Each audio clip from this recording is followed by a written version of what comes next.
کوئی اجتہاد ہوتا ہے تو اس کی نوعیت بڑی حد تک آسان ہو جاتی ہے کہ اجماعی ہو جائے. کیا آپ آج کے دور میں اس کو تجویز کرتے ہیں کہ ریاست کے زیر اہتمام اسی نوعیت کا ایک اجتہادی ادارہ وجود میں آئے جس میں علماء شامل ہوں؟ مفقود الخبر کا جو مسئلہ ہے یہ صرف برصغیر پاک و ہند کا نہیں تھا، بلکہ اس سے پہلے بھی یہ مشرق وسطیٰ وغیرہ کے اندر وہاں موجود تھے. ممالک رحمہ جو ہیں وہ 4 سال اس کو رکھتے تھے، تو اسی کو اختیار کیا گیا ہے کہ یہ ایسا نہیں ہے کہ ان حالات کے بعد اس کو لیا گیا، نہیں بلکہ یہ پہلے سے چیز موجود ہے کہ جب وہ چیز جو کہ نص میں نہیں آئی ہے جو ہے اجتہادی، تو اجتہادی کے اندر جو ہے وہ یہ حق حاصل ہے کہ اگر یہ زمانہ تقاضا نہیں کرا تو دوسرے امام کر لے لیا جائے. کون یہ ایک اصولی فیصلہ ہے، تو اس اصولی فیصلے کو یہاں جو ہے وہ اختیار کیا گیا.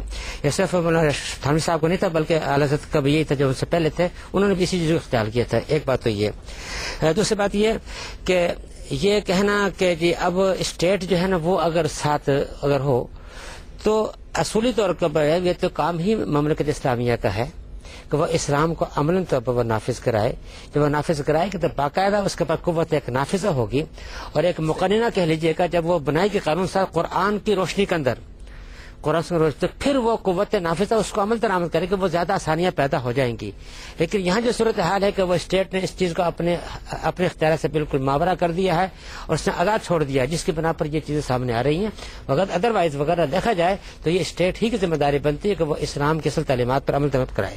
ٹھیک ہے ڈاکٹر صاحب، یہ جو اجتماعی اجتہاد کی جب ہم بات کرتے ہیں اس کی جو عملی صورتیں ہیں اس کی طرف جب ہم آتے ہیں تو ایک ریاست کے تحت اگر یہ ادارہ اس طرح سے منظم ہونے لگے جس کے تحت آپ علماء کو بھی شریک کریں، ماہرین علوم کو بھی شریک کریں اور پھر اس کے بعد ایک رائے قائم کریں، تو اس کو ریاست کے اندر نفاذ کی شکل کیا اس کے علاوہ بھی کوئی ہے کہ پارلیمنٹ کی منظوری سے کوئی رائے کو اختیار کر لیا جائے؟ جہاں تک ریاست کا تعلق ہے تو میں ابھی بھی یہ کہوں گا کہ ادارے بے شک بننے چاہیے. اس کا فائدہ اجتماعی اتحاد میں سب سے بڑا فائدہ یہ ہے کہ دوسرے مکاتب کا درمیان میں آنے کا راستہ کھل جاتا ہے. اگر ہم اپنے گھر میں بیٹھیں گے تو اپنے مکتب کے مطابق کریں گے، لیکن جب میں آپ کی بات ہی نہیں سنوں گا تو مجھے پتہ بھی نہیں چلے گا. دیکھیں گفتگو میں سب سے بڑا فائدہ یہ ہوتا ہے کہ انسان کو اپنی خامیوں کا پتہ لگتا ہے، اپنی کمزوریوں کا پتہ لگتا ہے. تو اجتماعی اتحاد میں یہ فائدہ ہے. جہاں تک حکومت ہے، حکومت بھی کرے، ادارے بھی ہے، اس وقت اسلامی نظریاتی کونسل ہے، دوسرے ملکوں میں بھی ہے. اس میں یہ پرابلم ضرور آتی ہے کہ اسٹیٹ کی جو مداخلت ہے دین میں، مکتب کی امپلیمنٹیشن میں، اس سے ہم انکار نہیں کر سکتے کہ اسٹیٹ آج بڑے اچھے لوگ ہیں، وہ بالکل عدالت کے ساتھ جو ہے وہ فیصلہ کرتے ہیں، تمام مکاتب فکر کے علماء کو راستہ دیتے ہیں، جو بھی اختلاف کرنے والا ہے اس کو بھی اہمیت دیتے ہیں. لیکن کل کو ایسا حکمران آ جائے کہ جس کے کوئی ذاتی مفادات ہوں تو وہ اپنے مطابق اس ادارے کو ڈھالے گا. لہذا اسٹیٹ جو ہے اس کو اپنے ادارے بھی بنائے، لیکن جو انڈیویجول لیول پر جو ادارے موجود ہیں اجتماعی اتحاد کے جو گفتگو ہے اس سے استفادہ بھی کریں. اپنی طور پہ آپ کی بات صحیح ہے، لیکن اس کو میں تھوڑا سا تفہیم مزید اس کی مولانا، کہ ایک تو یہ ہے کہ اجتہاد تو ہو رہا ہے، علماء اپنی انفرادی حیثیت میں کر رہے ہیں، علماء نے ادارے بھی بنائے ہیں، اہل علم نے ادارے بنائے ہیں، وہ کام کر رہے ہیں. ایک یہ ہے کہ ریاست یہ فیصلہ کرتی ہے کہ ہمیں کس رائے کو اختیار کرنا ہے، یعنی ہم اس کی جو نفاذ کا پہلو ہے، ایک مسئلے پہ 3 آراء ہیں، 4 آراء موجود ہیں، ریاست یہ فیصلہ کرتی ہے کہ ہمیں اس میں سے کسی ایک رائے کو اختیار کر کے اس کو قانون ریاست بنا دینا ہے.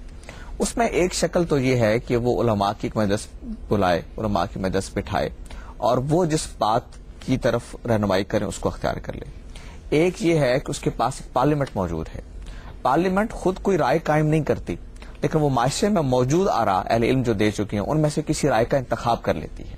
یہ جو شکل ہے پارلیمنٹ کی، اس کو آپ کیسے دیکھتے ہیں اور کیا آپ سمجھتے ہیں کہ اس طرح سے اجتماعی اتحاد، یعنی وہ انفرادی آراء اپنے طور پہ موجود رہیں گی، ان کو یہ حق حاصل رہے گا کہ علمی طور پر بیان کرتے رہیں، لیکن ریاست کی سطح پہ وہ نافذ ہو جائے گی جس کو پارلیمنٹ اختیار کر لے گی؟ میرا خیال یہ ہے کہ ہماری حکومتیں اتنا دباؤ کا شکار ہیں مغرب کی طرف سے اور یہود و نصارہ کی طرف سے کہ وہ اتنی بڑی جرت کرنے کے لیے تیار نہیں ہیں.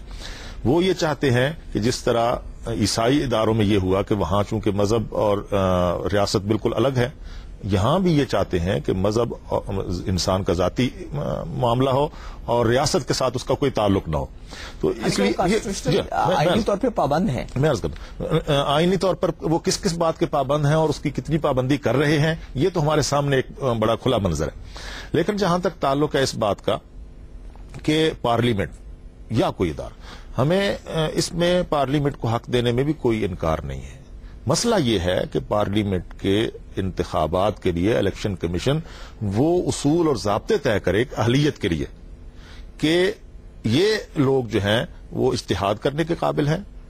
میں عرض کر رہا ہوں پارلیمنٹ کے جو ممبران ہیں انہوں نے اجتہاد نہیں کرنا. انہوں نے تو یہ فیصلہ کرنا ہے کہ سوسائٹی میں یہ اجتہاد ہو رہے ہیں، ہم ان میں سے فلاں رائے کو بطور ریاست کے قانون کے قبول کر رہے ہیں. نہیں، اس کی تو عملی تجویز جو ہے وہ یہ ہے کہ وہ ایک ادارہ قائم کرے اجتہاد کے لیے. مثلا اسلامی نظریاتی کونسل ہے، اس میں وہاں ایسے لوگوں کو بٹھائے کہ جو لوگ اجتہاد کرنے کی اہلیت رکھتے ہوں، اور وہ ایک متفقہ رائے پارلیمنٹ کے سامنے پیش کریں اور پارلیمنٹ اس پر قانون سازی کرے.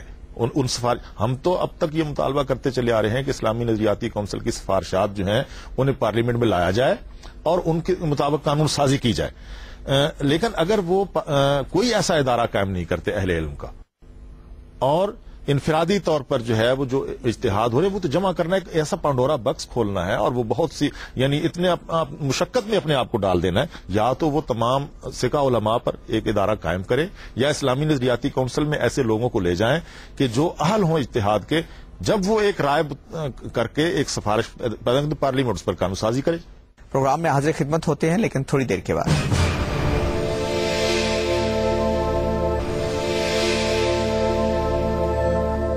جی ڈاکٹر صاحب، یہ جو بات ہو رہی تھی ابھی پارلیمنٹ کے اجتہاد کی کہ وہ خاص موضوعات پہ اجتہاد کرے اور بعض کو علماء پہ چھوڑ دے، اس پہ آپ کیا کہتے ہیں؟ پارلیمنٹ کے حوالے سے جو یہ ابھی بات ہو رہی ہے، میں یہ کہتا ہوں کہ یہ جو پارلیمنٹ کے نمائندے ہیں، آپ جب ان کو دوسرے ہر چیز میں انہیں اختیار دے رہے ہیں کہ آپ کا جو کچھ بھی ہے وہ ان کے ہاتھ میں، قوانین جتنے بھی ہیں انہوں نے پاس کر رہے ہیں، تو آپ اس میں ڈفرینشیٹ نہیں کر سکتے کہ وہ دینی حکم ہے یا غیر دینی حکم ہے. وہ پارلیمنٹ کے نمائندے ہی ہیں کہ جنہوں نے جو موجودہ اجتہادات ہیں ان میں سے جس کو بھی انتخاب کرنا ہے پارلیمنٹ میں لانا ہے. یہ سارا کا سارا اختیار انہی کے پاس ہے. اور اس سے ہم یہ توقع نہ کریں کہ کوئی حکم خدا واقعہ نافذ ہو جائے گا یا کوئی صحیح حکم، بلکہ جس طرح دوسری چیزوں میں پارلیمنٹ کے نمائندے غلطی کر سکتے ہیں اس میں بھی کر سکتے ہیں. اختلاف کا ایک حل ہے، یہ رفع نزاع کے لیے ہے. ادروائز کوئی دوسری اگر اچھی پاسبلٹی ہے تو وہ سامنے لائیں. تو میں سمجھتا ہوں کہ ہمارے پاس اور کوئی راستہ نہیں ہے، تو اسی راستے کو اپنانا چاہیے.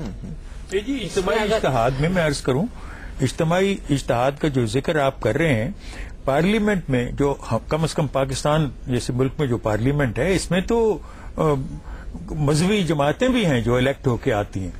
اس وجہ سے اگر فرض کیجئے علماء الیکٹ ہو کے آ رہے ہیں اور وہ بھی اسی مجلس کا حصہ ہیں، تو وہ ایک طرح سے رابری کر سکتے ہیں. جب بھی اس قسم کی قانون سازی ہو، پارلیمنٹ کرے تو وہ اپنا ویو پوائنٹ دے سکتے ہیں. لیکن اگر میجورٹی کو قابل قبول نہیں تو پھر لا اسی کے بعد بنے گا جو کہ میجورٹی کے بیسس پر ہوگا.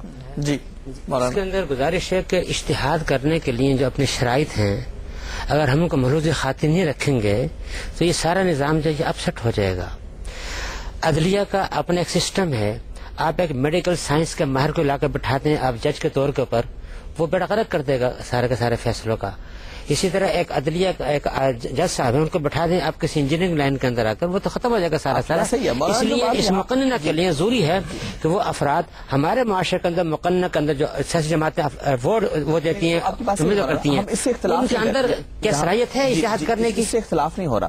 ہم یہ کہہ رہے ہیں کہ اجتہاد تو وہی کرے گا جو اس کی صلاحیت رکھتا ہے، جو اس کے لیے کوالیفائی کرتا ہونا چاہیے. لیکن یہ کہ کس اجتہاد کو ریاست کا قانون بنایا جائے یہ فیصلہ مقرر نہ. ایک تو یہ ہے کہ آپ وہ ادارے جو اسی کام کے لیے بنائے گئے ہیں ان کی سفارشات قبول کریں، آپ جو اسلام کی روشنی کے اندر پیش کریں.